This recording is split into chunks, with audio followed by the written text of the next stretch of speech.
The opening words are written by Gretchen Haley. There is nothing you need to bring with you to be welcome here. No right beliefs or proof of citizenship, no eternal optimism or clarity of conviction, no boundless courage or endless expertise. You do not need to know what brought you here, or how you will solve that problem you are turning over and over and over in your mind. Your bills do not need to be paid, and your checkbook can be a mess. Your children may have been up half the night. Your hearing aids may not be working, and your knees may be creaking. You do not need to be already perfect or even halfway to belong in this circle where grace meets us where we are, but does not leave us as it found us, where love resides in each of us, yet is somehow more than all, where life still pulses and rages and heals and transforms, creating us and this day anew, once again. Come, let us worship together. We'll now have our soloist this morning, Claudia Marshall, sing our call to worship. The words are printed in your order of service.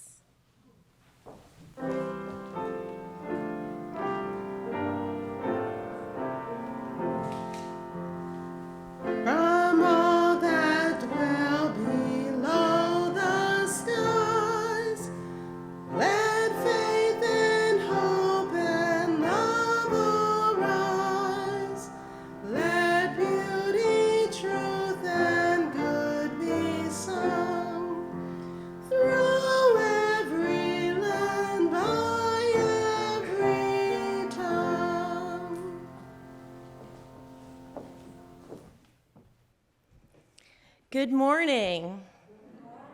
Welcome to Buckman Bridge Unitarian Universalist Church. I am Jennifer Bacmeister.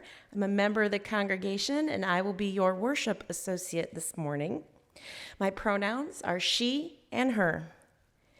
If you are joining us today for the very first time, we are glad you are here.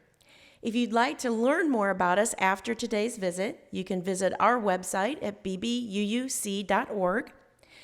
If you want more information about Unitarian Universalism in general, you can visit the uua.org. That is essentially our parent organization, although we're all very rowdy children. We are so very happy to be able to come together in person again, although we are still in a transitional state. Children have rejoined us in the service and will go to their religious education classes shortly. Please keep your mask on while indoors. And name tags have colored dots. Red for social distance, please. Yellow for approach with caution. And green means game on.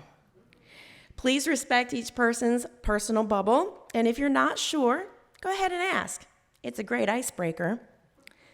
After the service, refreshments will be served on the front porch, which is that way, although that seems like the back porch from the way you guys are facing. And you can feel free to enjoy any kind of fellowship outdoors, either on the front porch with snacks, on the back porch, which is over there, or down in our memorial garden. The best part about today's transitional status is we are bringing back congregational singing. We will remain seated and masked today, but go ahead and sing out if the Spirit so moves you. We intend to reintroduce stand up and sing next week, so long as our COVID numbers remain even across our Tri-County area. To kick us off, everybody take a deep breath.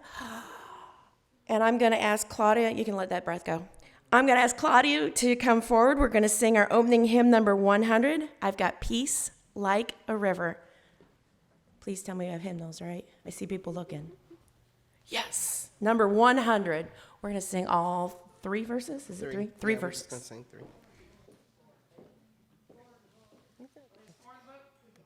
I'm only singing three. I've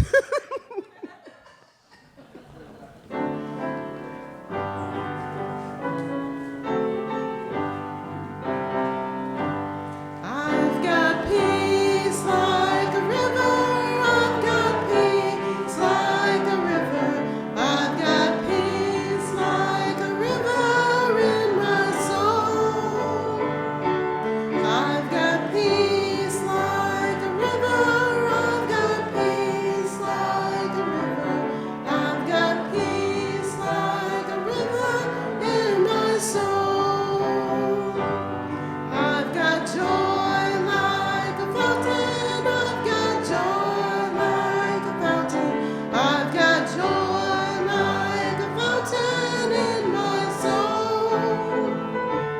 I've got joy like a fountain. I've got joy like a fountain. I've got joy like a fountain in my soul. I've got love like an ocean. I've got love like an ocean. I've got love like an ocean in my soul. I've got love like an ocean. I've got love like an ocean. I've got love like an ocean in my soul. All right. Good job. So y'all know that we know you've been singing under your masks anyway, but now it's policy, so you got to find another way to be rebellious. I will ask David Dean to please come forward and light our chalice this morning. The words are by Charles Howe. We light this chalice to affirm that new light is ever waiting to break through to enlighten our ways, that new truth is ever waiting to break through to illumine our minds, and that new love is ever waiting to break through to warm our hearts. May we be open to this light and to the rich possibilities that it brings us. As many of you may know, our Director of Religious Education is on vacation this week, so we're going to ask Marilyn, there she is, Marilyn to come forward and do our Time for All Ages.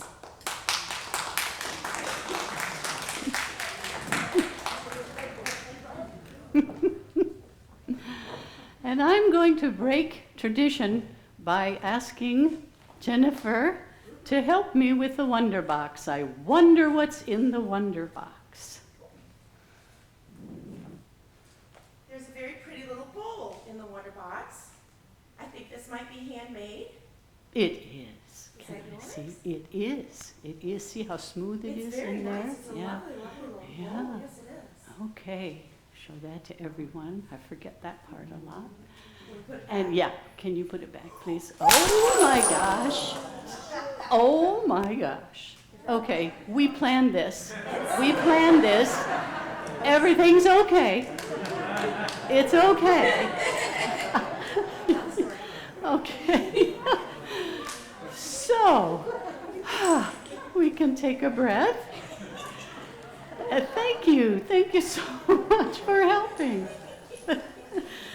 I don't know about you, but I have broken many a glass pot, bowl, plate.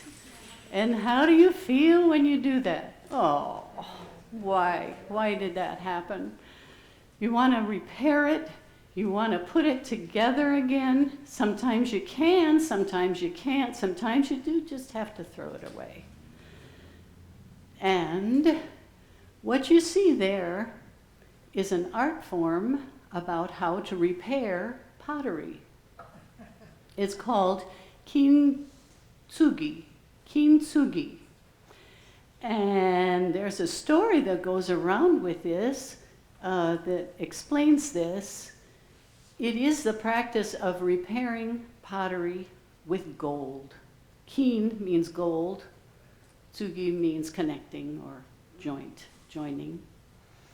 So, I want to tell you the story.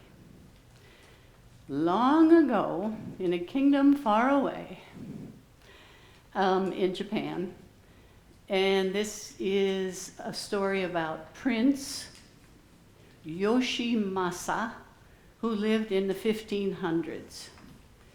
In the 1500s, now sneakily I put another tea bowl here so that I could talk to you about tea bowls. At that time, they didn't have coffee, they had tea, and they didn't have tea cups with little handles.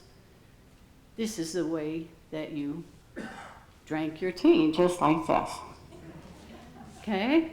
So, he was a prince of his local territory. He was a very important official, and he used his teacup to offer tea to visiting officials, but also he loved to have it with his friends. He had tea with his friends, and he liked to just be all alone having his tea. So one time he was all alone having his tea on a beautiful day, kind of like today, and a deer came up and startled him, and he dropped his teacup. It was his favorite teacup. Now, he decided that he would have it repaired. Since it came from China, he sent it back to China to be repaired. So this repair took many months, because China's far away, and it takes a while. And when it came back, he unwrapped it, and he looked at it, and it was so beautiful. It was his favorite cup. So he felt inside and felt the sides of it and turned it over, and oh no, they fixed it by putting a staple in there, like a big staple.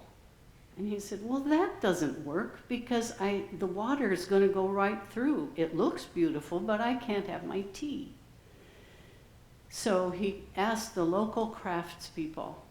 He said, I really want to have this teacup so that I can have my tea in it. And I'm going to give you that problem and challenge. They came up with this, kintsugi. Kintsugi, as you see, has gold lines on it. The gold lines trace the cracks and the broken parts. Now, if I were to break a cup, what I would do is try and put it together, and like nobody's going to know that this is broken, right? It's going to be perfect, except it's not, but it looks perfect. This is not the idea. This is the opposite idea of kintsugi. In kintsugi, the art form, the pieces are put back together again, and in between, right where the cracks are, they were repaired with gold lacquer. But the idea of showing the flaws, showing the cracks, is something that is unusual, I think.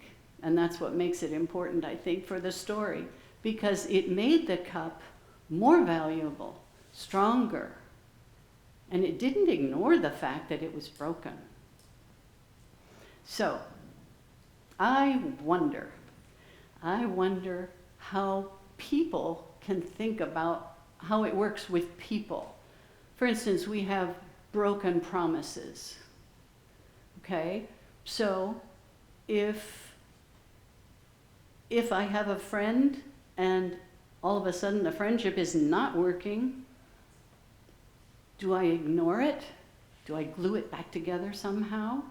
Or do you dive right into the parts that are broken or cracked or dented?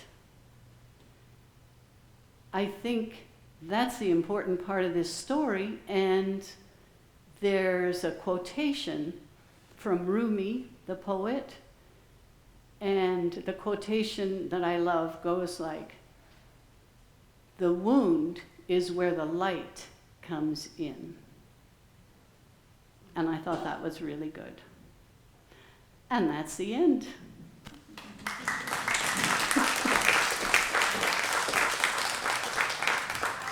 I will ask Jonas Walters to come forward. and lead our children to their religious education classes. We will remain seated as they recess and sing hymn 413, Go Now in Peace. There we go.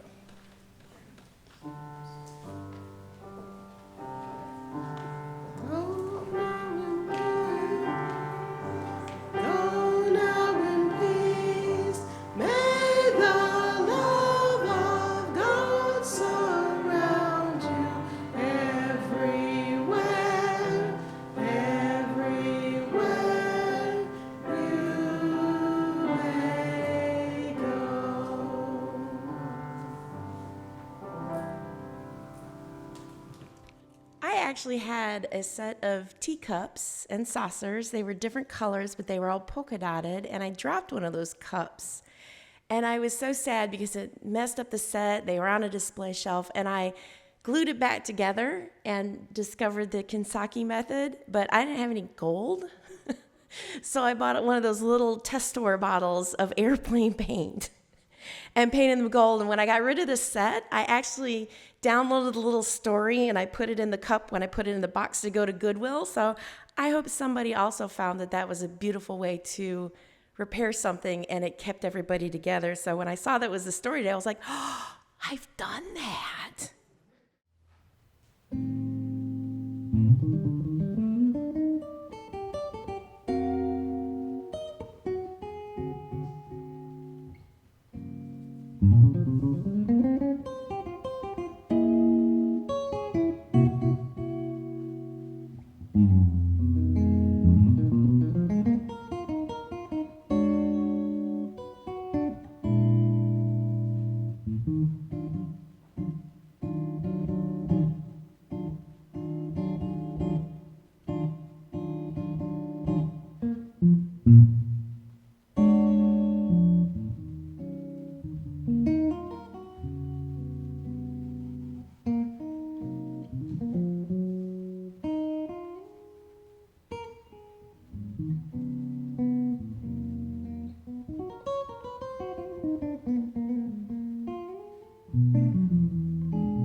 As we wind up this year's stewardship campaign, we have one more stewardship testimonial. I would like to ask Alyssa Halliday to please come up and share her testimonial with us.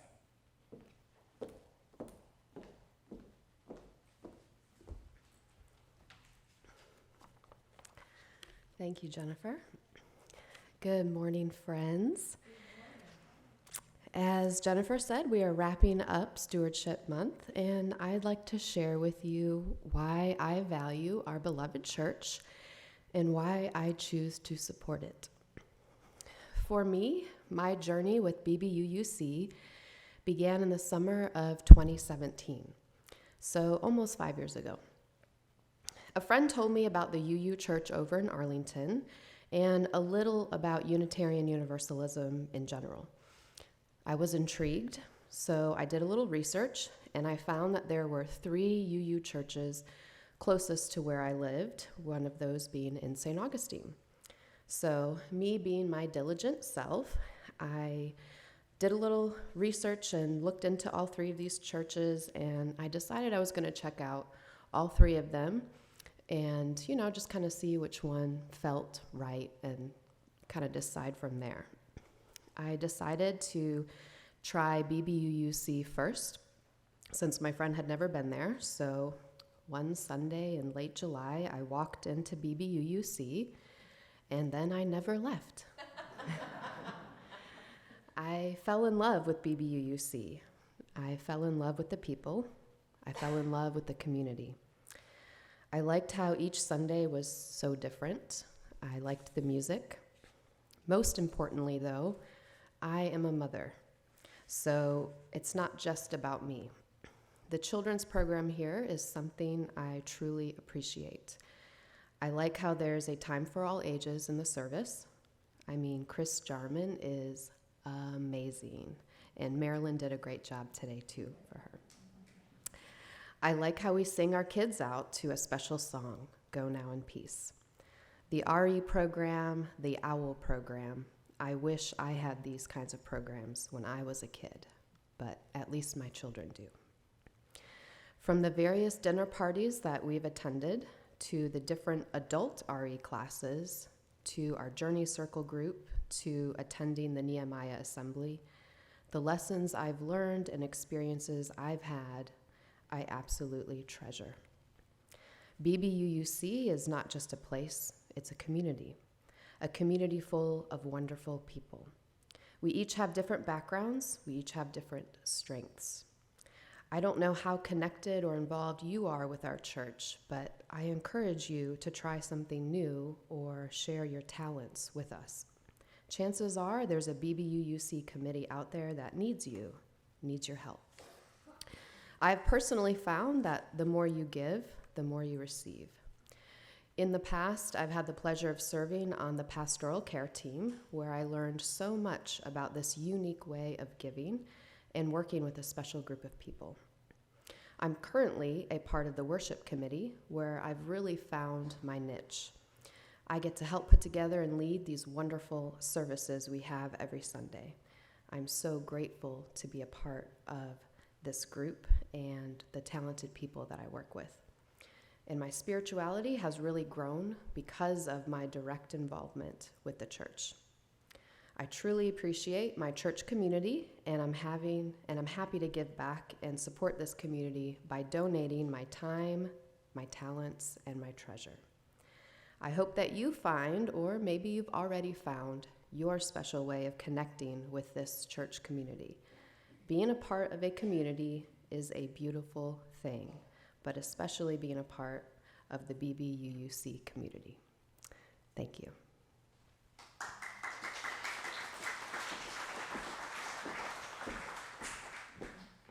Thank you, Alyssa.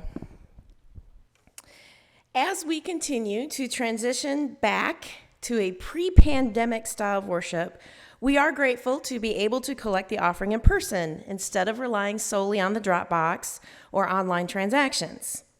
To that end, we are striving to return the financial ushers' duties back to their original scope. Our financial ushers are there to bridge the gap between the aisles and return the plates to the altar at the end of the offering.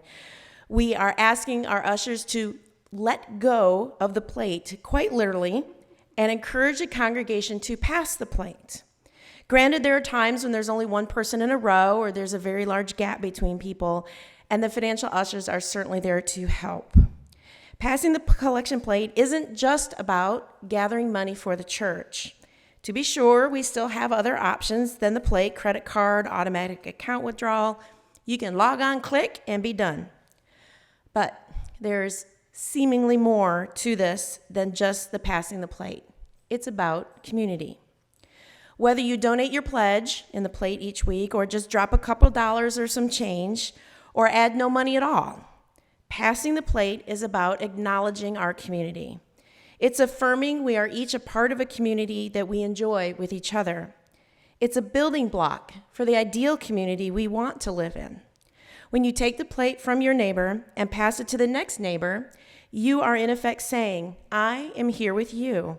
I am an intentional part of this community with you and with the person that I'm passing the plate on to. So the next time the plate comes to you, whether you are adding funds or not, take it. Pass it on to your neighbor. Enjoy the ritual that the collection is truly meant to be.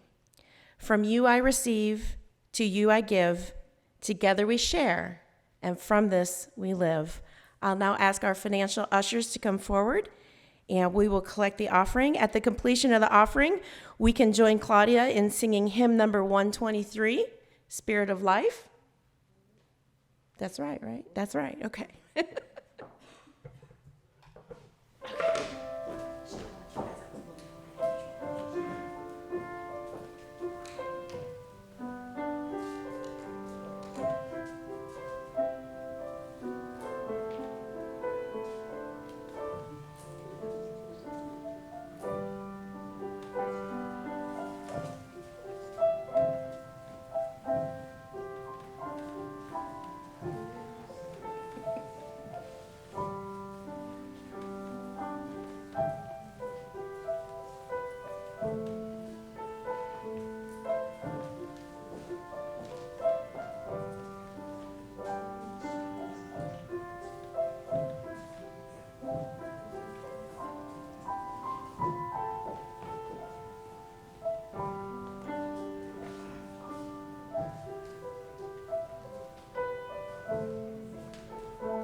I'll ask Debbie Jones to please come forward for our reading today.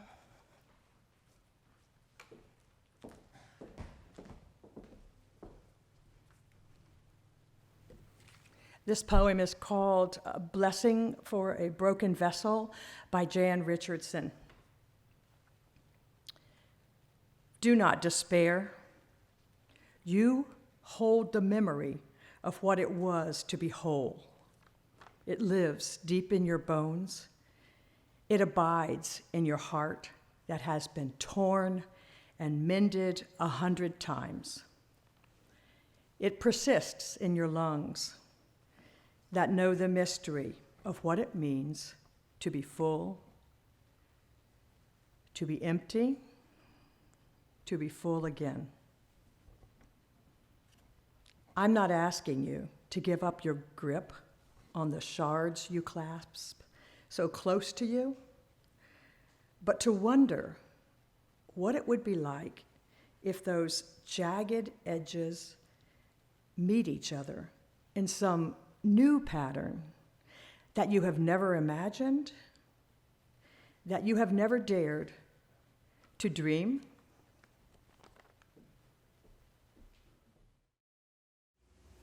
One of my favorite experiences when I was studying to become a minister was working as a social justice intern with the Unitarian Universalist Legislative Ministry of California. I first learned about the internship when I saw an announcement in the school e-newsletter. The UU Legislative Ministry was looking for seminarians to lead a local congregation in developing a plan for healthcare reform in California. This was back in 2010 when the Affordable Care Act had just passed. The ACA said that changes in the healthcare system needed to happen by 2014. A lot of people in California decided we should hurry up and make the changes at the state level even earlier than that. We got to work advocating for improvements to Medicare and Medicaid and worked towards the creation of a state healthcare exchange. I had so much fun doing this organizing work. I led a small group ministry at my home congregation where we learned all about different aspects of the healthcare system and how the United States healthcare system compared to systems in countries in Europe. I organized meetings where Unitarian Universalists met with their state legislators to advocate for healthcare reform. I participated in Lobbying Day in Sacramento, where people from all over the state gathered at the Capitol to advocate for changes to the healthcare system. I love social justice activism, and I love doing it in the Unitarian Universalist context. It was fulfilling and rewarding work. All of this happened in the fall of 2010. I was enrolled as a full-time student at Star King School for the Ministry, and I was also putting together my applications for internships at nearby UU congregations. I loved my classes, I loved the social justice work, and I was so excited about the possibility of a ministerial internship in a congregational setting. With all of these activities, my schedule was very full.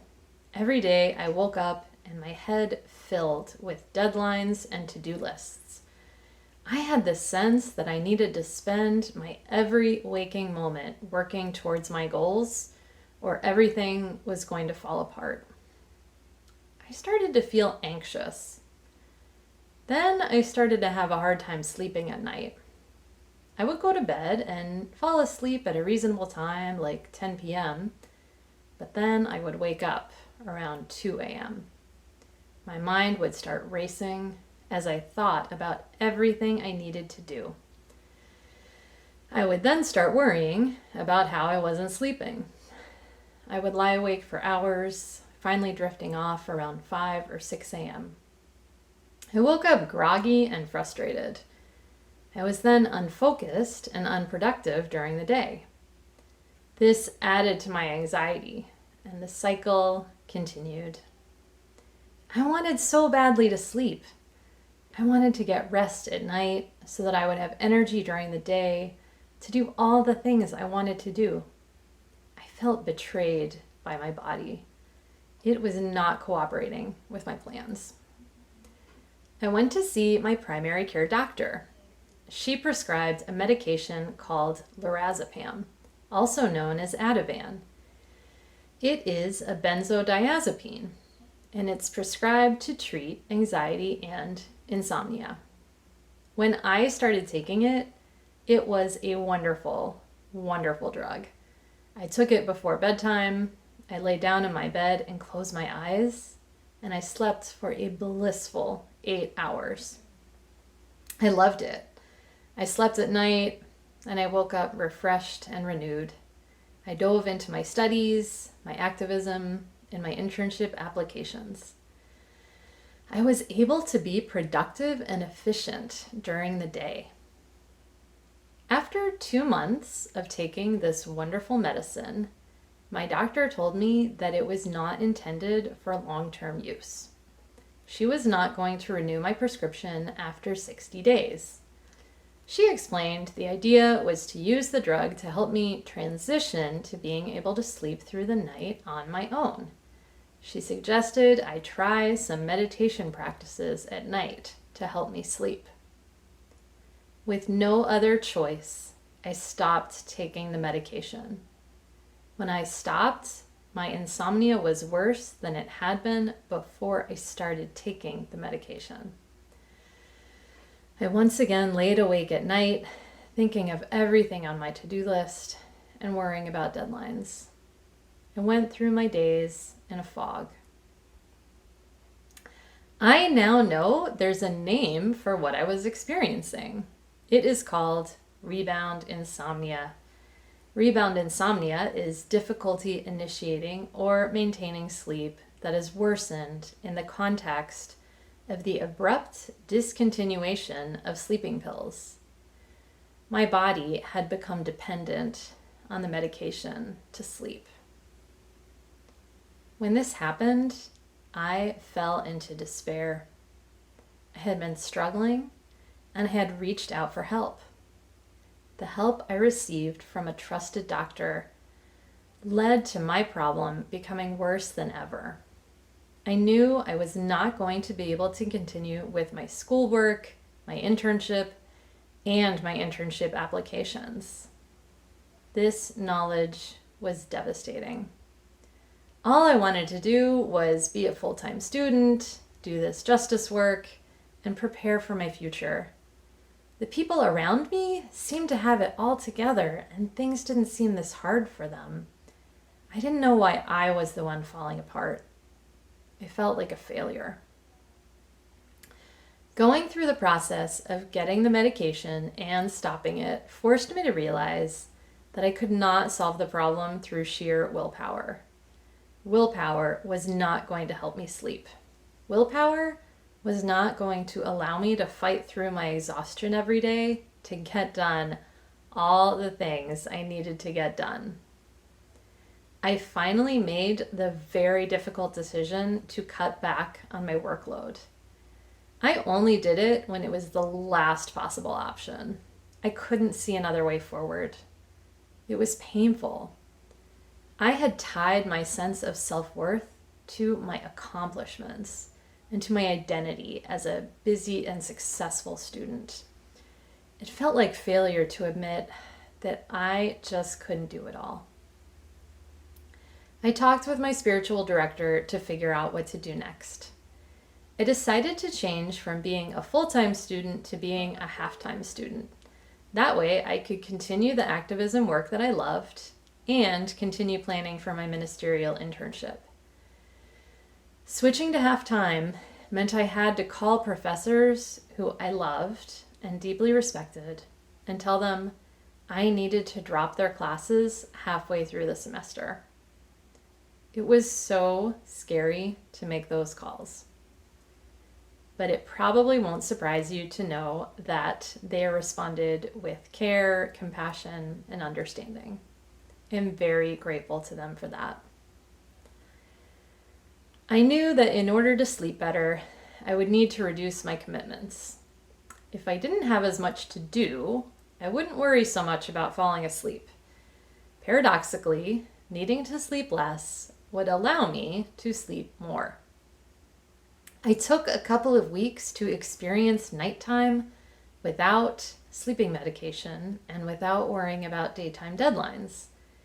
I was still awake at night, but I would just read or watch documentaries or do crossword puzzles and not put pressure on myself to fall asleep. I remember watching hours and hours of a show called The National Parks, America's Best Idea, a documentary series by Ken Burns. Slowly, gradually, I placed fewer demands on myself, and I learned how to allow my body and mind to fall asleep. The medication had provided a quick fix to my problem, but it was not a lasting solution. To deal with my problem, I had to deal with the root of my anxiety, the reality of having too many activities in my schedule. It was hard, it was uncomfortable, and it was really messy. It was also the only way I knew how to move forward and to care for my mental, physical, and spiritual well-being. The author Anne Lamott writes, "Faith includes noticing the mess, the emptiness and discomfort, and letting it be there until some light returns." I was definitely in the middle of the mess, the emptiness, and the discomfort. I held on to faith in myself and faith in life. Everything felt so broken and messy. It felt like the solid ground I was standing on had fallen out from under me. I didn't know who I was if I wasn't a successful student, but I held on to faith that I would get through it. I held on to faith that this was not the end of the story and that things would get put back together somehow. Something I know now is that there are medications a person can take to help with insomnia and anxiety that are safe to take on a long-term basis. When I look back at this time, I wish I had connected with the right healthcare professional so I could have avoided becoming dependent on a prescription medication and experiencing withdrawal when I stopped taking it. I can imagine the story playing out very differently. But part of healing from this experience is giving up hope for a different outcome. I know I did the best I could in the situation. I'm grateful I had the resources I did to make it through a painful experience. I'm grateful that I had the courage to move forward in the way that was best for me, even when it was really scary to do so. Over time, I learned how to sleep again. I completed 2 of my classes successfully. I continued to lead the healthcare small group ministry and continued advocating for healthcare reform. I turned in all of my applications for internships. I was invited to one and only one interview for a ministerial internship.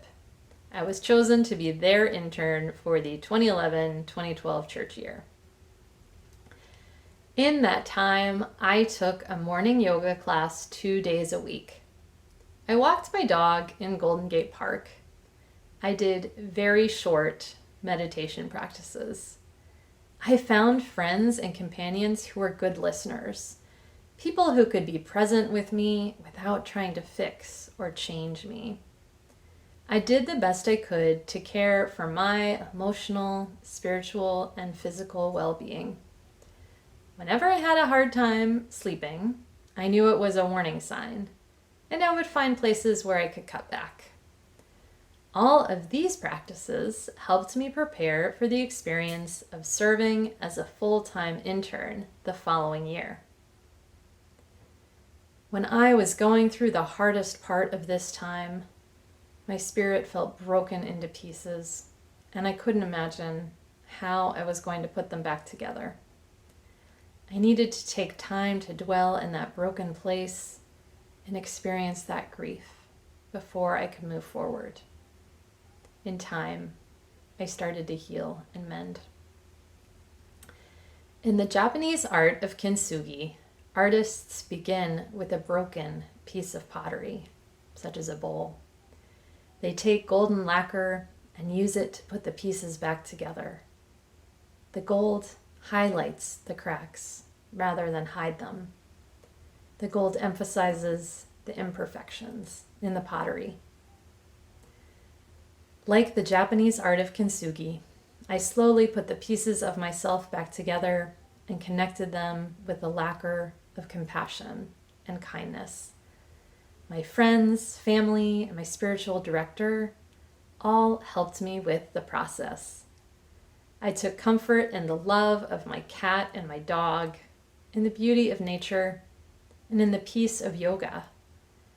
The painful experience I went through is part of my story, and it makes me who I am today. I learned that a broken heart can be healed in time. I learned that there is an alternative to tying my sense of self-worth to my accomplishments and my identity as a productive student or employee or parent. Instead, I can know deeply that I am loved and worthy of love just as I am, without needing to change anything. I learned that even when I'm really scared and I don't know how things are going to turn out, I can trust that a way forward will emerge. Unitarian Universalism teaches that we are all worthy of love and held in love, just as we are. We don't need to change anything about ourselves or fix anything to be worthy of this love. Sometimes it's easy to forget this core teaching of our faith. We tie our sense of worth to our accomplishments or identity or any number of things. But here in religious community, we can remind ourselves again and again that we are worthy of love just as we are. And we can show that love to each other in our words and actions. There are times in our lives when we feel broken, lost, and adrift. Maybe it's because of losing a job and losing the sense of identity that goes along with that job. Maybe it's the end of a romantic relationship. Whatever the reason, we sometimes enter a time of discomfort, brokenness, and messiness. When these times come, it is helpful to sit and be present with the mess and the brokenness. It's not always the right time to jump into fixing and solving. Sometimes it's important to be present, to care for ourselves in the best ways we know how. Spiritual practice, loving community, pets, and nature are all tools in our toolkit that can help us make it through these times. In the art of kintsugi, the plate is broken. It is impossible to put it back together the way it was before it was broken. But in time, we can repair and mend the plate. We can use gold lacquer to put the pieces back together, making something that shows the cracks and is even more beautiful because of its imperfections. May you know that you are worthy of love and loved just as you are, without needing to change a thing. If you feel like your heart has been shattered into pieces, may you hold on to the memory of what it is to be whole. May you feel the comforting presence of companions who accept you where you are and how you are.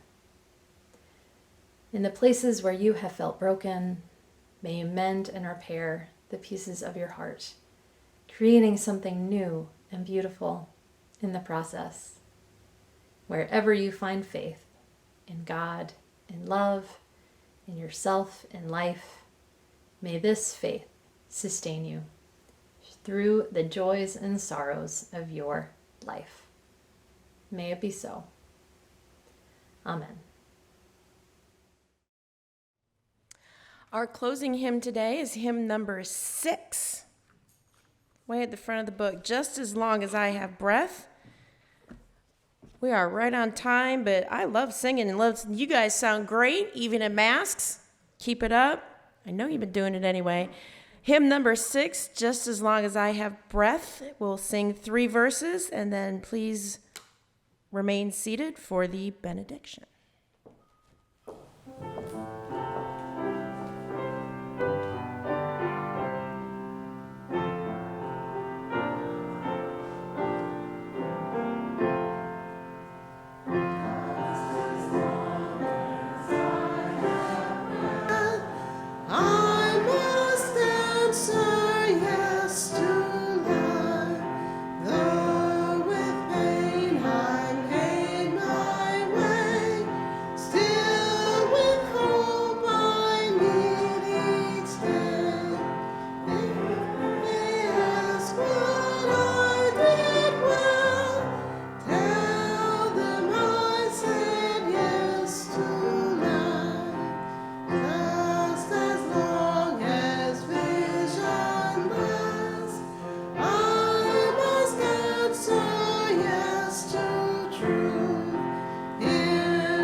It has been a pleasure to see everybody today and to gather together in worship.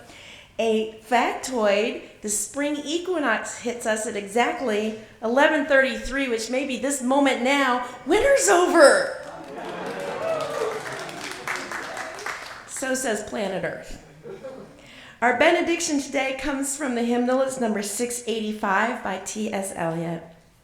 What we call a beginning is often the end, and to make an end is to make a beginning. The end is where we start from. We shall not cease from exploration, and the end of all our exploring will be to arrive where we started and know the place for the first time. Blessed be, namaste, and go in peace.